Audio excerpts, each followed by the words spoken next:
Hi guys, welcome to our YouTube channel. अभी आप देख रहे हैं ऑफिस टॉक। मेरा नाम है कुंदन कुमार सिंह। मेरे साथ मेरे साथी है नीरज सिंह, जिससे आप बड़ी बड़ी बातचीत है दोस्तों। तो दोस्तों, आज हम जैसे कि आप भी जानते हैं कि इंडिया और इंग्लैंड के बीच जो फोर्थ डे चल रही है, उसका जो फोर्थ डे आज अभी जस्ट समाप्त हुआ है। उसी के बारे में क्या रहा है ये फोर्थ डे का, फोर्थ डे कैसा रहा, इंडिया की क्या परफॉर्मेंस थी, इंग्लैंड की क्या परफॉर्मेंस थी। तो नीरज जी, आप जैसे कि कल हम जानते हैं कि कल जो इंग्लैंड है, अगर आप देखेंगे तो जो बेन स्टोक्स जो कि 70 ऑर्डर बनाए खेल रहे थे और उनके साथ थे डॉसन, दोनों नवाद गए थे। और आप देखेंगे तो इंग्लैंड आज जो अपने इंग्लैंड का जो रन को देखेंगे, उन्होंने स्कोर किया 669 रन। ओके, तो आप देखेंगे तो इंग्लैंड के पास अभी जो लीड थी, टोटल लीड थी 311 रन की थी। तो आप ये जो लीड है प्लस इंग्लैंड की जो ये सेकेंड फर्स्ट इनिंग जो बैटिंग थी, जो बेन स्टोक्स की बैटिंग थी, उसको किस नजरिए से देखते हैं, कैसे एनालाइज करना चाहते हैं? देखिए कुंदन, वही आपको बताना चाहेंगे कि इंग्लैंड के जो बैटिंग ऑर्डर थे और इंग्लैंड का जो परफॉर्मेंस था, अगर आपको ओवरऑल बताएं तो काफी सराहनीय उन्होंने परफॉर्मेंस किया है। 311 रन का लीड लेना ये काफी काबिले तारीफ की बात होती है कि आपके पास ऑलरेडी 358 का टारगेट था, उसके ऊपर आपने 3-1 का लीड लिया, 3-1 का। और जहां तक आपको बताएं, जैसे आपने बोला बेन स्टोक्स का बैटिंग, बेन स्टोक्स ने बॉलिंग्स में तो कमाल किया था। अगर उनका बैटिंग भी देखें तो बैटिंग भी बेन स्टोक्स ने काफी खूबसूरत किया था। 41 रन उन्होंने स्कोर किया है, जो काबिले तारीफ था। इंग्लैंड का अगर देखे, मतलब सेकंड सीजन जो उन्होंने खेला है, अच्छा स्कोर लेकर उनका प्लानिंग्स भी बोलूंगा ऑल आउट वो हो गए हैं, लेकिन उन्होंने जो रन इंडिया को दिया है वो इंडिया को चेज करना काफी मुश्किल में डाल सकती है। अच्छा, बेन स्टोक्स भी देखेंगे ना तो कोई ज्यादा ऐसा नहीं है कि स्लो बॉल, उनका भी एवरेज देखेंगे तो उनका एवरेज अप्रोक्स 71 के आसपास एवरेज है। उनके अलावा जो आपको मैं स्कोर का बताना चाहेंगे, इंग्लैंड का जो रूट जो कल आउट हो गए थे, रवींद्र जडेजा ने स्टंप आउट करवाया था, उन्होंने 150 रन का स्कोर किया था। उसके बाद आज जो कल जो नवाज बैट्समैन गए थे बेन स्टोक्स, वो उन्होंने जो रन स्कोर किया टोटल, उन्होंने जो 141 रन बनाया, 141 रन, जिसमें 11 चौके 3 छक्के शामिल हैं। उनका एवरेज है 71 का। ओके, सॉरी, स्ट्राइक रेट है 71 का स्ट्राइक। उसके बाद लियम डॉसन जो कल नॉट आउट गए थे, उन्होंने भी जो रन बनाया है और 65 बॉल में लगभग 26 रन बनाया है। ओके, उसके अलावा क्रिस वोक्स तो कल ही आउट हुए। उसके अलावा देखेंगे तो ब्रेंडन कार्स को देखेंगे तो ब्रेंडन कार्स ऐसा नहीं है कि मेन फ्रंट बैटर है, वो एक बॉलिंग ऑलराउंडर है। ओके, उनको भी देखेंगे तो 10 नंबर बल्लेबाजी करने आते हैं। उन्होंने जो स्कोर किया है 47 रन 50 बॉल में, जिनमें 3 चौका और 2 छक्का। ये जो आप देखेंगे तो यहाँ पे देखिए, यही इंडिया के साथ इश्यू है।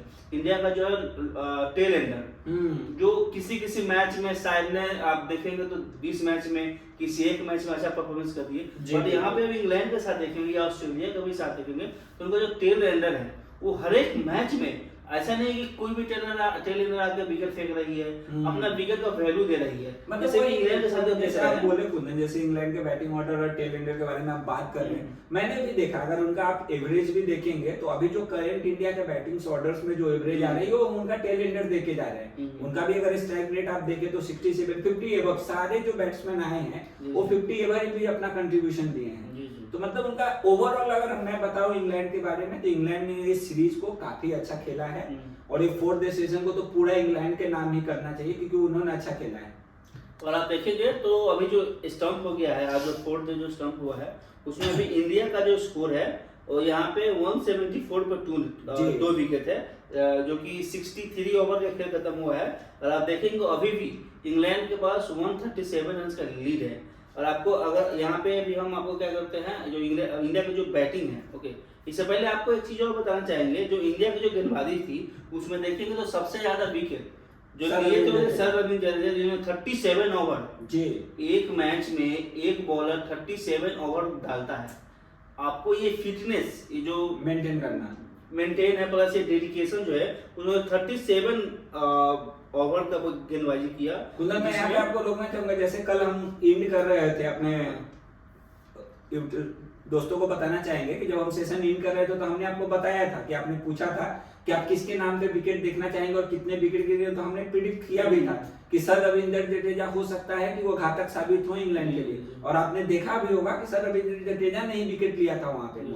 और आप इंडिया का जो बॉलिंग का स्कोर कार्ड मैं बता देना चाहूंगा, बुमराह 33 ओवर उन्होंने गेंदबाजी की, 112 रन के रन दिया, उन्होंने 2 विकेट दिया। उसके बाद अंशुल कंबोज जिन्होंने 18 ओवर है गेंदबाजी की, 18 over wicket, 1 maiden, 89 run, 1 wicket. मुझे लगता है कि वो सेकंड सीजन के बाद उनको बॉलिंग साइड नहीं मिली है, उन्होंने आज देखें तो अंशुल कंबोज के साथ बॉलिंग नहीं किया उन्होंने। वहीं पे सिराज अगर देखेंगे आप तो सिराज ने यहाँ पे 30 ओवर गेंदबाजी की जी, 140 रन, काफी ज्यादा रन उन्होंने दिए, 1 विकेट, और 4.7 का जो उनका एवरेज है वो 4.7 का 4.7 देखे गए हैं एक ओवर में 4 शायद लगभग 5 का एवरेज। तो ये सिराज की जो गेंदबाजी है, और कल का मैं आपको एक घटना बताना चाहूंगा, क्या हुआ ना, सिराज ने क्रिस वोक्स को आउट किया जी, वो ऐसे सेलिब्रेट कर रहे हैं जैसे कि इंडिया इस मैच में काफी आगे है। इंडिया जो है लीडिंग अभी इस मैच में, कल तक आप देखे, आज भी देखे तो इंग्लैंड लीड कर रही है। करेक्ट। वो 1 विकेट जो क्रिस वोक्स को लेकर ऐसे वो सेलिब्रेट कर रहे थे कि इस मैच में 5 विकेट ले लिया हो और यहाँ पे इंडिया लीड कर रही है। तो ये जो छोटी छोटी बातें हैं, छोटी छोटी जो हरकतें हैं, इस पे मोहम्मद सिराज की हरकतों को क्या करना चाहेंगे आप? देखिए हम वही एक ही चीज कहेंगे, सेलिब्रेशन ठीक है, आप सेलिब्रेशन कर रहे हो, बट सिचुएशन आप देखिए सिचुएशन में सेलिब्रेशन कर रहे हो। अगर आप अच्छा परफॉर्मेंस कर रहे हो, आपने वैसे कंडीशन में 1 विकेट आपने लिया, वो भी बहुत अच्छा है कि आपने वो विकेट लिया, बट जरूरी नहीं था कि इस लेवल का आप वहां पे सेलिब्रेशन करें। आप उसको नहीं कम भी कर सकते थे, बट होता है ना, एक सेलिब्रेशन करके आप और दिखा रहे हैं, अपने आप को नीचे दिखा रहे हैं, मतलब अगर कहना चाहिए। पता नहीं अगर ऐसा रहता है कि चलिए सिराज का पहला विकेट है, बट इंडिया इसमें लीड कर रही है, ऐसा नहीं आप नीचे लगे हो, आपने 1 विकेट लिया, वो भी आपने 100 रन देने के बाद 1 विकेट लिया और वहां पर जाके आप सेलिब्रेट कर रहे हो। इस तरह की हरकतें शोभा नहीं देती है। क्रिकेट एक जेंटलमैन क्रिकेट है, आप जेंटलमैन क्रिकेट उसको बरकरार रखना पड़ेगा। इस तरह की हरकतें आप करेंगे वो आपको अच्छी लग रही है, वो दर्शकों की और जो अदर श्रोता है उनको ये चीज अच्छी नहीं लगती है, तो ये चीज करने की कोई जरूरत नहीं थी। उसके अलावा शार्दुल ठाकुर को देखेंगे तो उन्होंने 11 ओवर की गेंदबाजी किया है, उन्होंने 55 रन दिया है और 0 विकेट, 5 का इनका भी इकोनॉमिक्स बहुत ज्यादा है। वही अभी 2 नए गेंदबाज आप देखेंगे, जैसे कुंदन ने आपको पहले भी बताया था कि शार्दुल ठाकुर और अपने एक अंशुल कंबोज, अगर दोनों का आए हैं टीम्स में, आप 4th मैच में देख रहे होंगे दोनों आए हैं, बट दोनों ने काफी प्रभावित नहीं किया है हमें अपने गेंदबाजी से। आप देखेंगे तो अंशुल कंबोज ने 18 ओवर में काफी ज्यादा रन खपत किया है, और जहां पे आपने बात की इनका शार्दुल ठाकुर का भी अगर आप एवरेज देखेंगे तो वो भी अच्छा खासा रन खाए हैं। तो मतलब दोनों, हमने एक्सपेक्ट किया था कि इस ग्राउंड पे अगर इंडिया हमारी तरफ से ज्यादा फास्टर खेलती है तो वो हमें बेनिफिट्स ला के देंगे जो इंडिया के बॉलर से नहीं दिख रही। ये बात हमने पहले ही बताया था, ऐसा नहीं है कि 30 पे स्पिनर बॉलिंग नहीं कर सकता जी। पर आप हमने पहले ही बताया था कि 4th इनिंग डे 3 के बाद एक पिच है ना, स्पिनर को भी मदद करती है, correct, as well as pacer को भी मदद करती है। वैसे ही देखिए रविंद्र जडेजा ने 37 ओवर की गेंदबाजी की, 143 रन दिए और 4 विकेट लिया। रन अगर देखेंगे तो सर रविंद्र जडेजा ने भी खाया है, बट उनका विकेट्स लिया, इकोनॉमिक्स कम रहेगा, 3.8 का इकोनॉमिक्स। देखिए आप 3 या 4 के अंडर में अगर आप डाल रहे हैं बॉलिंग टेस्ट सीरीज में, तो वो मतलब ठीक है, एवरेज है आपका। जी वही आपसे ऊपर दे रहे हैं। वाशिंगटन सुंदर को देखेंगे तो उन्होंने 28 ओवर की गेंदबाजी किया, उन्होंने 107 रन देके 2 विकेट लिए, उन्होंने बहुत अच्छा, उन्होंने भी अच्छा किया। तो मैं वही दोनों अगर स्पिनर में कंपेयर करें, दोनों स्पिनर के बाखूबी परफॉर्मेंस अच्छा करके दिया कंपेयर टू फास्टर। उसके बाद इंडियन टीम बल्लेबाजी करने आई और आप देखेंगे तो मैच के चौथी बॉल पे जी यशस्वी जायसवाल एक आप देखेंगे तो क्रिस वोक्स के फर्स्ट ओवर थी, वो थोड़ा स्कीड कर रहा था, तो स्लिप में बॉल की थोड़ा स्कीड कर रहा था। यशस्वी जायसवाल बॉल को रोकने गए एज की स्लिप में, वो भी कैच आप देखेंगे एक बार छूट गई थी बॉल, दोबारा अटेम्प्ट कैच किया गया। और उसके बाद बैटिंग करने हैं साई सुदर्शन, उन्होंने पहला बॉल ही क्या कर रहा था, शायद बॉल को डक कर रहे थे, बट ऐसा नहीं है कि वो बॉल बहुत अच्छा था, वो बॉल को छोड़ रहे थे, काफी वाइड था। दुर्भाग्यपूर्ण तरह से जब जैसे छोड़े ना कि बॉल थोड़ा सा अंदर आई, उनके बैट एज ली और स्लिप में उन्होंने कल आपको याद होगा तो हम लोग इसी पे बात कर रहे थे कि इंडिया जब बैटिंग करने आएगी तो वो किस प्लान से खेलेंगे, और हम लोगों ने सेम वही प्रेडिक्ट किया था कि अभी कुछ मिरेकल इंडिया को बचा सकती है। तो हमने बात भी किया था कि बैटिंग ऑर्डर को समझना पड़ेगा, उनको अपना थोड़ा टाइम देना पड़ेगा कि गेम को कैसे हम चलाएं। वहां पे मारना जरूरी नहीं था, वहां पे आपको गलत शॉट खेलना नहीं है, आप आराम से गेम को चलाते। बट 0 रन पे 2 विकेट जाना, ये एक संदेश मतलब दिखाता है कि आप मतलब गेम को और खो रहे हो, पास लाने की जगह आप गेम से दूर जा रहे हो। ऐसा नहीं था कि जो बॉल जिसपे आउट हुए थे साई सुदर्शन और ये आपका SSV दोनों अनप्लेबल बॉल नहीं थी, नॉर्मल ही बॉल थी। अगर आप इस तरह से प्रेशर सिचुएशन में खुद को कैसे हैंडल करना है, कैसे बल्लेबाजी करना है, अभी ऐसा भी नहीं है कि ये दोनों अभी युवा है, इन लोगों को मेंटली थोड़ा स्ट्रांग होना पड़ेगा। खेलते खेलते ये भी समझ जाएंगे कि क्या करना है क्या नहीं करना है। और अगर नेक्स्ट देखेंगे तो अभी इंडिया का जो स्कोर है 174 पर 2 विकेट्स, देखें 0 में 2 विकेट था और 174 पर 2, यानी कि उसके बाद जो केएल राहुल और सुमन गिल ने जो बल्लेबाजी की है, जो डेडिकेशन की है, इसे लग रहा है, अगर आप देखेंगे तो यहाँ पे इंडिया है, ऐसा लग रहा है कि टेस्ट मैच ड्रॉ कराने के लिए खेल रही है। जैसे आपने सुमन गिल और केएल राहुल की बात की है तो मैं उस पर बताऊंगा आपको कि सुमन गिल और केएल राहुल, अगर आप ये देख रहे होंगे आज का मैच, उन्होंने काफी बखूबी गेम को चलाया है। जैसे आप देखेंगे बॉल उन्होंने काफी ज्यादा, केएल राहुल का अगर आप देखेंगे उन्होंने पिच पे काफी समय दिया है, और साथ में ऐसा नहीं कि उन्होंने सिर्फ समय दिया है स्कोर नहीं किया, साथ में उन्होंने स्कोर बोर्ड को भी चलाया है। आप देखे होंगे कि सुमन गिल फास्ट खेल रहे थे, केएल राहुल बहुत पीछे चल रहे थे, बट एक टाइम ऐसा आया है कि सुमन गिल और केएल राहुल का रन अगर आप देखेंगे 1-2 रन से आगे पीछे चल रहा है। केएल राहुल देखेंगे तो 87 में बनाए खेल रहे हैं 210 बॉल में, तो ये बॉल देख रहे हैं 210 बॉल में 87 रन, और वहां पर सुमन गिल जो है वो 167 बॉल में 78 में बनाए खेल रहे हैं।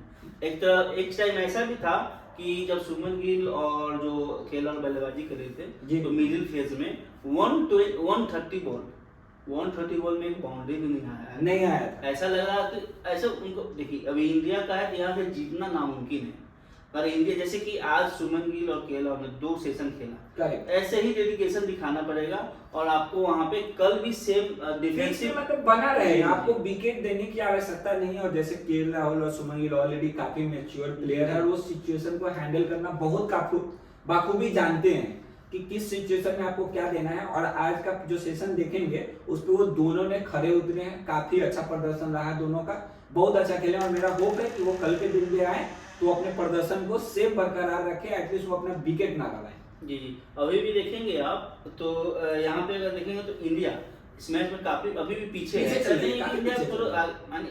बढ़िया, इन दोनों मिलकर बढ़िया पार्टनरशिप किया है, बढ़िया बल्लेबाजी कर रहे हैं, पर यहाँ पे अभी भी इंडिया इसमें काफी पीछे है।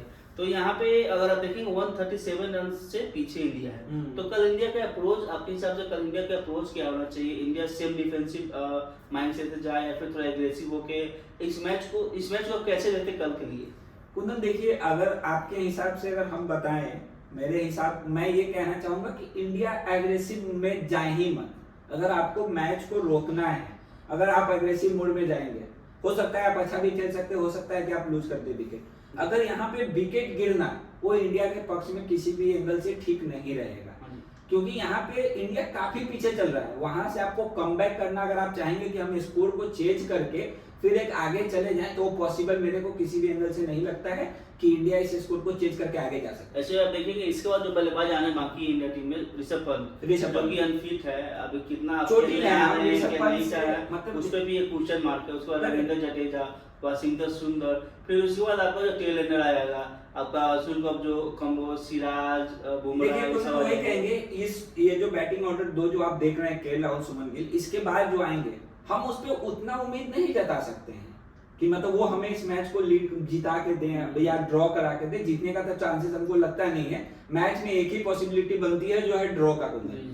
वो अगर कंटिन्यूअसली खेलते रहें, अपने विकेट को बचा के रखें, और ये दोनों एक्सपेक्टेशन मेरे को सुमन गिल और केएल राहुल से है कि वो दोनों बाखूबी इस पे उतरेंगे। हम अपने दोस्तों के एक स्टैट है बताना चाहेंगे कि केएल राहुल जो आज अपना 19th हाफ सेंचुरी उन्होंने कंप्लीट किया, और फॉरेन में पूरा एशिया का मानेंगे तो इंडिया, पाकिस्तान, श्रीलंका, सारा जो एशियन कंट्री क्रिकेट खेलते हैं उनको मिला के आई मीन सेना कंट्री में आउटसाइड एशिया सबसे ज्यादा हाफ सेंचुरी सुनील गावस्कर का 19, उसके बाद के राहुल का उन्होंने उनका 12 हाफ सेंचुरी था सेना कंट्री में। और इसके बाद एक और थोड़ा छोटा सा स्टैट है, आप देखेंगे एज ए इंडियन ओपनर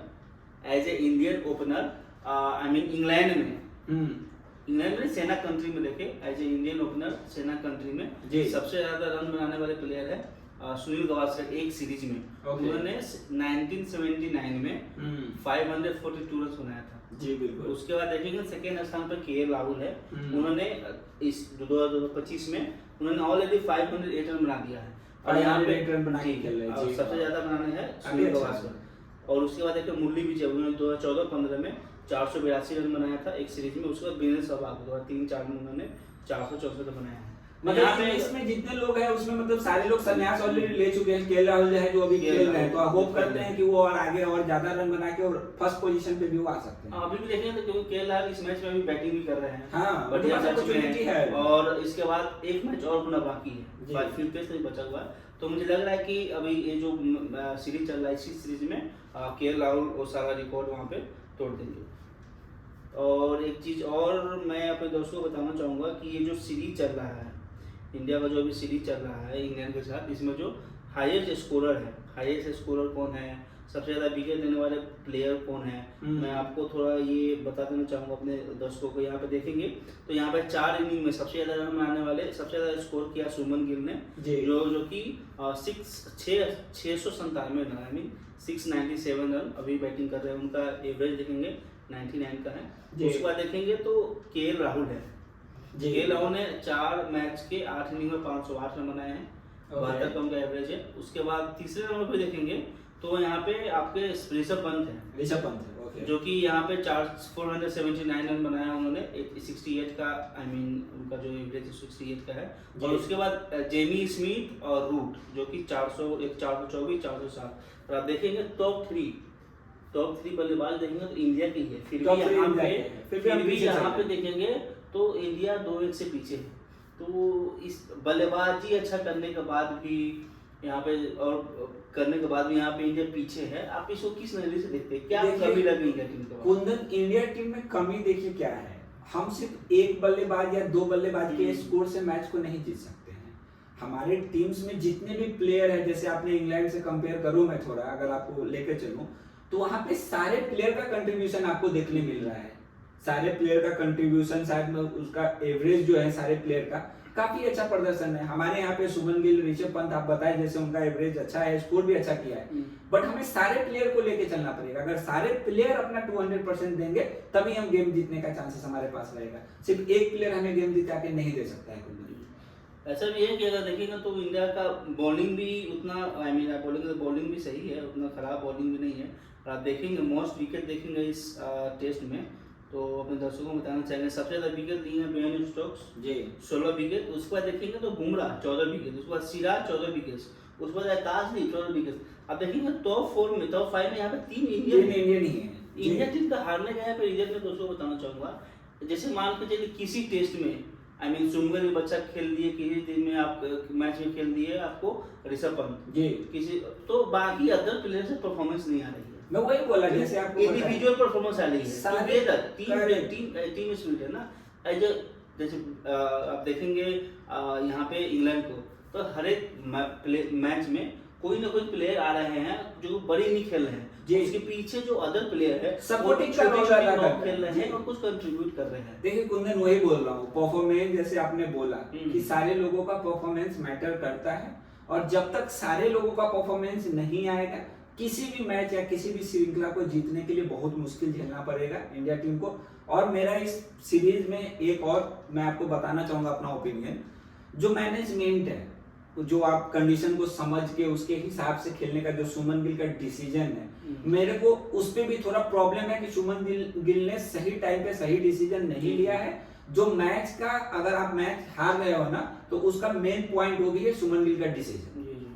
और यहाँ पे देखेंगे तो आपको क्या लगता है गौतम गंभीर का जो कोचिंग है, कोचिंग सिस्टम है, जब से कोचिंग गौतम गंभीर ज्वाइन किया उसके बाद इंडिया देखेंगे तो एक मेजर टूर्नामेंट ही है जीत पाई है। उसमें भी देखेंगे तो रोहित शर्मा कप्तान थे, उसमें रोहित शर्मा जहाँ कप्तान थे उसमें गौतम गंभीर का कुछ ज़्यादा वो हस्तक्षेप नहीं था, सारा चीज़ विराट कोहली रोहित शर्मा ही डिसीजन लेते थे। और इधर जो अदर टीम है T20 में, ठीक है T20 की टीम आपकी वैसी है कि किसी भी टीम को हरा देगी, T20 में अच्छा प्रदर्शन कर रहे हैं। बाकी रहे टेस्ट मैच, उसके बाद जब से गौतम गंभीर टेस्ट मैच खेल रहे हैं तब से इंडियन टीम का जो परफॉर्मेंस है पूरा डाउन हो जाता है। अब आप देखेंगे तो एक मार्क वॉ है जो कि इंग्लैंड के पूर्व प्लेयर है, उन्होंने जैसे आप साइंस पढ़ते होंगे या फिर हिस्ट्री पढ़ते होंगे तो उसमें बताया गया था कि पहले ह्यूमन जो मंकी था उसे कैसे ह्यूमन का इवोल्यूशन हुआ, वैसे ही उन्होंने एक चित्र वहां पे डाला है, उसमें लिखा है पहले इंडिया की ह्यूमन, जब से गौतम गंभीर कैप्टन अपना संभाले जो कोच, उसके बाद इंडिया दिन पर दिन डाउन होते जाते। तो ये क्या डिसीजन क्या है गौतम गंभीर का कि वो पूरी टीम को मैनेज ऐसे से नहीं कर पा रहे हैं या पूरे प्लेयर को लेकर नहीं चल पा रहे हैं? हाल फिलहाल में एक और थोड़ा कंट्रोवर्सी बाहर आया था कि ऋषभ पंत और गौतम गंभीर के बीच में कुछ अनबन है, इसमें आप क्या कहना चाहेंगे? देखिए गौतम गंभीर का जो डिसीजन मेकिंग है, गौतम गंभीर को मैं कहना चाहूंगा कि वो अच्छा थे, प्लेयर अच्छा रहे हैं, बट उनका ये कोचिंग सेशन में जब से आए हैं हम कुछ उतना अच्छा रिजल्ट हमारे सामने नहीं आ रहा है टेस्ट क्रिकेट में। उनका सिलेक्शन इधर वो सिलेक्शन पे सवाल उठे या मतलब टीम में प्लेयर्स जो उन्होंने सिलेक्ट किया है या उनका मेंटरशिप पे सवाल उठेगा, क्योंकि अगर आपका टीम अच्छा नहीं खेलेगा तो सवाल आपके पास आएगा क्योंकि आप कोच हो। तो गौतम गंभीर को थोड़ा इस चीज पे सोचना पड़ेगा कि आप अपने टीम के लिए और बेहतर से बेहतर क्या कर सकते हैं, उसके ऊपर गौतम गंभीर को काफी काम करने की आवश्यकता है। एक वो भी आपको एक न्यूज आई है, कुछ सूत्रों में से न्यूज बाहर आई है कि गौतम गंभीर जो है ना वो सिंगल खिलाना चाहते हैं, तो उस मैटर में गौतम गंभीर और सुमन गिल में भी कुछ मतभेद है। सुमन गिल चाहते हैं उनके जगह पे एक आउटर बॉलर खेले, outer and fast bowler batter खेले।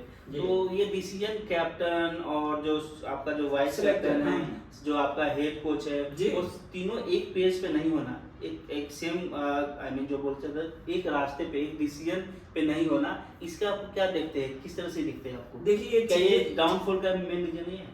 देखिए डाउनफॉल का रीजन हो सकता है बिकॉज अगर आप 3 लोग, अगर एक इंडिया आप क्या है मतलब in and out India team को आप प्रेजेंट कर रहे हो, तो आप अगर सिलेक्टर, कोच और कैप्टन अगर आप तीनों ही सिंगल पेज पे नहीं हो तो आप किसी और से क्या एक्सपेक्ट कर सकते हैं? सबसे पहले आप तीनों को एक होना चाहेगा, आप तीनों को म्यूचुअल होकर ये डिसाइड करना पड़ेगा कि हमारे लिए कौन अच्छा है वो नहीं देखना है, हमारे इंडिया की टीम के लिए कौन सा प्लेयर अच्छा प्रदर्शन करके देगा जिससे हमारा इंडिया टीम जीते। आपको इस चीज पे काम करने की जरूरत है। ऐसे भी आप पिछले सीरीज जो इंडिया को हुआ था बोधा गवास्कर चौथी ऑस्ट्रेलिया के खिलाफ में, उसमें भी देखेंगे तो उसमें भी आपको ड्रेसिंग रूम से कुछ बातें लीक हुई थी, उसमें भी कोच जो है गौतम गंभीर थे, उसमें भी बातें लीक हुई थी।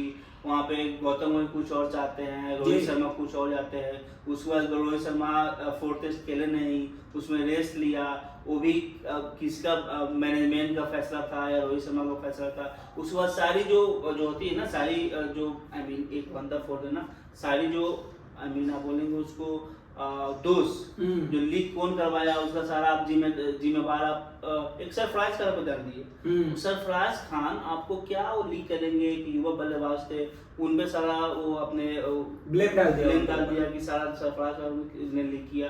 ये इस तरह के डिसीजन अगर आपका अगर ड्रेसिंग रूम का माहौल सही नहीं है तो जाहिर सी बात है कि आपका कुछ प्लेयर खुश होगा, कुछ प्लेयर नाराज होगा, तो आपका टीम का परफॉर्मेंस अच्छा ही जाएगा। तो आप ये जो मैटर है, ये जो पॉइंट ऑफ व्यू है, इससे आप कितना एग्री करते हैं? देखिए मेरा यही कहना है कि जब तक टीम और उनके कोच और उनके जो मेंटरशिप है, अगर उनका डिसीजन से सारे टीम्स नहीं अच्छे रहेंगे, आप ड्रेसिंग रूम के अंदर का माहौल जो है वो अच्छा होना चाहिए, क्योंकि आपको आपका गेम ड्रेसिंग रूम में जो बातें होती हैं वो डिसाइड करती हैं कि आपका जो माइंडसेट है वो ग्राउंड पे कितना अच्छा रहेगा।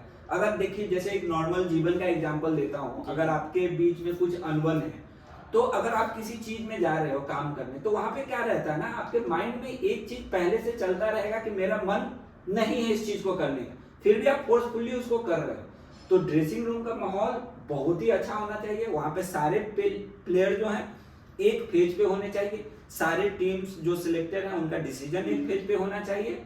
और मेंटरशिप जो जैसे गौतम गंभीर के बारे में बोले, गौतम गंभीर को थोड़ा सा इस पे काम करने की आवश्यकता है और वो हमें स्टार्टिंग से कह रहे हैं कि उनका मेंटरशिप मेरे को थोड़ा वीक लग रहा है अभी के टाइम में। आपको एक और बात हम दर्शकों को एक क्वेश्चन रेज करना चाहेंगे, क्या आपको ये लगता है कि विराट कोहली और रोहित शर्मा का संन्यास रहने का एक रीजन हो सकता है? माइक भी हो सकता है, क्योंकि क्या था, अगर आप विराट कोहली और रोहित शर्मा को देखें तो वो लोग एक, आप टेस्ट क्रिकेट से मैं थोड़ा बैक ले चलता हूँ, जब तक आप विराट कोहली देखेंगे, विराट कोहली का ग्राउंड पे प्रेजेंस एक दर्शाती थी कि मतलब सामने वाले टीम के अंदर एक खौफ होता था कि विराट कोहली टीम है। जैसे कोई भी मतलब मैच्योर प्लेयर अगर आपके सामने खेल रहा है ना, तो सामने वाले टीम के अंदर एक डर रहता था कि ये मतलब टीम है। अभी के टाइम में क्या हो गया है ना कि हम वो मैच्योरिटी सामने वाले को नहीं दिखा पा रहे हैं। हम लग रहा है कि जैसे युवा खिलाड़ी यहाँ आए, अभी आप इंग्लैंड और इंडिया का दौरा देख रहे होंगे, इंग्लैंड लग रहा प्योर मैच्योर प्लेयर खेल रहे हैं और इंडिया लग रहा है एक बिगनर है, अभी जस्ट स्टार्ट किया है, इस लेवल पे खेल रहे हैं जी। और आप देखेंगे तो ग्राउंड पे अगर आप कोच आपका जो है बहुत सीनियर है, बहुत एक्सपीरियंस है, पर कोच क्या है, अंदर है, ग्राउंड पे जो डिसीजन लेना होता है वो कैप्टन के ऊपर है। और गौतम, मुझे नहीं लगता है कि शुभमन गिल कोई डिसीजन अपने से स्ट्रॉन्गली ले पा रहे हैं। और आप देखेंगे तो कुछ दिन पहले एक न्यूज लीक हुआ था, तो वहाँ पे बोला जा रहा था कि विराट कोहली वहाँ पे मांग रहे हैं कैप्टनशिप, तो कैप्टनशिप को दिया जाएगा तो खेलेंगे, नहीं दिया जाएगा कैप्टनशिप तो ऐसे न चलेंगे। तो ठीक है, आप विराट कोहली को कैप्टनशिप दे देते, ऐसा नहीं है, विराट कोहली को आप कैप्टनशिप दे देते, उनको बोले कैप्टनशिप करने के लिए, उसके बाद विराट कोहली की कैप्टनशिप में आप शुभमन को ग्रूम करते। करेक्ट, बिल्कुल सही। तो आपको ये जो विराट कोहली कैप्टनशिप के बारे हवाले से आप इस बात पे क्या आपका थॉट क्या है? देखिए, न्यूज़ से मैं 200% श्योर नहीं हूँ कि ये हुई थी। अगर ऐसा हुआ था तो गौतम गंभीर को वहां पे डिसीजन लेना चाहिए था, क्योंकि विराट कोहली एक महान प्लेयर है, जैसे आप जानते होंगे। और एक कैप्टेंसी में अगर लगता था, ऐसा नहीं है कि विराट कोहली से बेटर कैप्टन है इंडिया में, अगर रहता, अगर आपको लगता कि नहीं कि मतलब विराट कोहली से बेटर कैप्टन हमारे पास सामने ऑप्शन है, रोहित शर्मा को कैप्टनशिप से ठीक है, विराट कोहली को कैप्टनशिप दे देते। हाँ, विराट कोहली एक साल 2 साल के विराट कोहली कैप्टनशिप देखिए कि वो कैसा कर रहे हैं, इस मौका तो देखिए। नीचे वाइस कैप्टन आपका शुभमन गिल रहता है, फिर ऋषभ भी रहता है, उसके अंदर विराट कोहली के अंदर आप कैप्टन को ग्रूम कर सकते हैं। एक बैक है, सारी जिम्मेदारी आप शुभमन गिल को दे दिए, उनको उनका माइंड चल नहीं रहा है कि क्या। आप देखेंगे तो अगर इंडियन टीम की जो बॉलर है थोड़ा रन देने लग रहा है तो उनका माइंड काम करना शौक हो जा रहा है, उनको क्या करना है जी। एक प्लेयर होता है ना कि एक प्लेयर होता है जो स्टैट बनाता है, कैप्टन का होता है स्टैट बनाना चाहिए, उनका माइंड ही काम नहीं करता है। अगर आप अभी हम एक ट्वीट देख रहे थे, नासिर हुसैन एक इंग्लैंड के फॉर्मर कैप्टन है और प्लेयर भी, उन्होंने लिखा है, I hope people now realise that Rohit Sharma captaincy was never the problem. वो जो गौतम गंभीर का और ऋषभ पंत का, या फिर गौतम गंभीर का और यहाँ पे देखेंगे शुभमन गिल का, या फिर ड्रेसिंग रूम से जो भी न्यूज आ रहा है उससे देख के यहाँ पे उन्होंने ट्वीट किया कि आप अभी उन्होंने ट्वीट करके बताया कि आप रियलाइज कर रहा है इंडियन जो प्लेयर है, इंडियन ड्रेसिंग रूम है या इंडियन पब्लिक या अदर भी जो भी क्रिकेट को फॉलो करते हैं, वो भी रियलाइज करते थे कि प्रॉब्लम रोहित शर्मा का नहीं था, किसी और का था। मे भी उनके भी करने का मतलब है गौतम गंभीर। आप देखोगे कि गौतम गंभीर पे काफी टाइम मैं भी देखता रहता हूँ न्यूज, और मैं भी देखता रहता हूँ, तो गौतम गंभीर काफी ट्रोल होते रहते हैं अपने चीजों को लेकर। तो गौतम गंभीर, मैं वही कहना चाहूंगा कि गौतम गंभीर को अभी चीजों को समझना पड़ेगा, सारे टीम्स को साथ में लेकर चलना पड़ेगा। डिसीजन जो है वो ओन डिसीजन लेने के ऊपर मत काम करे, सारे टीम्स के ऊपर है, कैप्टन के ऊपर, सेलेक्टर्स के ऊपर भी डिसीजन छोड़े, जो इंडिया के हित में है, कि जो इंडिया को जिता सकता है उसके ऊपर काम करे, ना कि किसी प्लेयर को प्रेफरेंस देने का काम करे। Back to India England series पे आते हैं। अभी जो इंडिया टीम की जो भी नॉट आउट हुए हैं, शुभमन गिल और विराट को, शुभमन गिल और के राहुल, आपको क्या लगता है के राहुल और शुभमन गिल को पिच पर रहना कितना जरूरी है? अगर इंडिया को एक टेस्ट बचाना है, अगर आप देखेंगे ये टेस्ट यहाँ पे इंडिया टीम हार गई तो सीरीज इंग्लैंड के पास हो जाएगा, इसमें कल नेक्स्ट मैच जीतना हारना फॉर्मेलिटी रहेगा। ठीक है, आप जीत गए तो एक पॉइंट टेबल में थोड़ा आपको एक पॉइंट मिल जाएगा। जी। अगर इंडिया टीम टेस्ट हार जाती है तो पूरा सीरीज इंग्लैंड के पास चली जाएगी। तो आपको क्या लगता है कि कल कल सुमन गिल और केएल राहुल की जो बल्लेबाजी कितना इंपॉर्टेंट है इंडिया के लिए, और किस अप्रोच से आना चाहिए वो लोग डिफेंसिव अप्रोच से जो खेल रहे हैं, आपको इंडिया टीम को तेज बचाने के लिए खेलना चाहिए या फिर एग्रेसिव अप्रोच में खेलना चाहिए? नहीं, जैसे आपने स्टार्टिंग में भी इस पे हमने चर्चा किया था, इंडिया को डिफेंसिव मोड में खेलना चाहिए, एग्रेशन का कोई भी जरूरत नहीं है।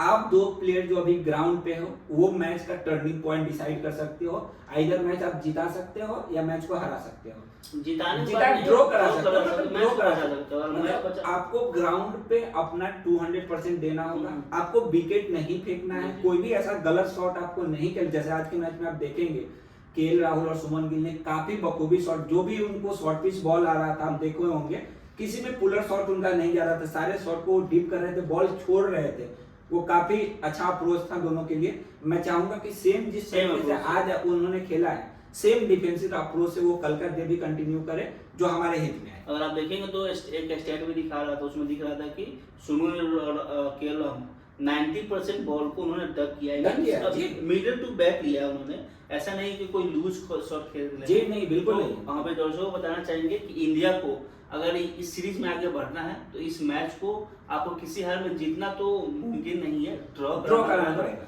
और ड्रॉ कराने के लिए जो सुमन गिल और केएल राहुल उनको कल क्या करना पड़ेगा, प्लान के साथ करना पड़ेगा कि वो आधे आधे घंटे मैच निकाले या फिर एक ही घंटे मैच निकाले। इंडिया को उन दोनों की बल्लेबाजी की जरूरत है, कल उन दोनों को पूरे दिन सेम अप्रोच के साथ करना पड़ेगा, तभी इंडिया टीम इस जो मैच है उसमें ड्रॉ कर पाएगी या फिर मैच में आगे बढ़ पाएगी, सीरीज में बरकरार रहेगी। तो दोस्तों इसी के साथ आज का टॉक हम यहीं पे खत्म कर देते हैं, और आपसे रिक्वेस्ट है, आपसे एक क्वेश्चन है कि आप लोग कमेंट बॉक्स में जाए और कमेंट करें कि क्या सुमन गिल और केएल राहुल इस मैच को बचा पाएगी। आप कमेंट करें और ये हम देखते हैं कि आप लोग कितना हमारे वीडियो को वॉच करते हैं। इसी के साथ आज का टॉक हम यहीं पे खत्म करते हैं। अब हमने हमारे वीडियो को जितना हो सके शेयर कीजिए, कमेंट कीजिए, लाइक कीजिए। नमस्कार, जय हिंद दोस्तों। जय हिंद।